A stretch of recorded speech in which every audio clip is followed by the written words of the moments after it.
ఈ వ్యక్తి కోపంతో బండి చీటి చింపుతూ ఉంటాడు. ఇంతలో ఒక వ్యక్తి వచ్చి, ఎందుకు ఈ బండి చీటి చింపుతున్నావు? ఈ బండి నీ ఫ్రెండ్ది కదా అని అంటాడు. అవును, ఈ బండి నా ఫ్రెండ్దే. 2 నెలల నుంచి డబ్బులు ఇవ్వకుండా ఊరికినే బండి రిపేర్ చూపించుకొని తీసుకుని వెళ్తున్నాడు. అందుకైతే నీకు రిపేర్ డబ్బులు చూపిస్తాను రా అని అతన్ని తొడుకొని వెళ్లి బుక్ చూపిస్తాడు. ఇదిగో చూడు, పోయిన నెలలో 5,000 ఇవ్వాలి, ఈ నెలలో 3,000 రూపాయలు ఇవ్వాలి చూడు అని చూపిస్తాడు. అదిగో నీ ఫ్రెండ్ వస్తున్నాడు చూడు అని చెబుతాడు. కానీ వాడి సంగతి నా చేతిలో ఉంది ఈ రోజు అని చెబుతాడు. అతని ఫ్రెండ్ వచ్చి బండి రిపేరు అయిందా అని అడుగుతాడు.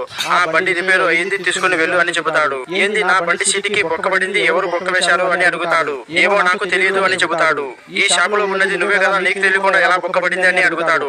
ఏమో నాకు తెలియదు, చూడలేదు అని చెబుతాడు. సరే గానీ ముందు నాకు ఇవ్వాల్సిన డబ్బులు ఇవ్వు అని అడుగుతాడు. నీకు ఏమి బాకీ ఉన్నాను, ఏమి డబ్బులు ఇవ్వాలి అని అంటాడు. అందుకు ఈ వ్యక్తి మనసులో అనుకుంటాడు, వీడు నన్ను మోసం చేయాలి అనుకుంటున్నాడు, వీడి సంగతి నేను చెబుతాను అని అనుకుంటాడు. ఫ్రెండ్స్, మీకు ఈ వీడియో పార్ట్ 2 కావాలంటే ప్లీజ్ లైక్ చేయండి, సబ్స్క్రైబ్ చేసుకోండి. Thank you.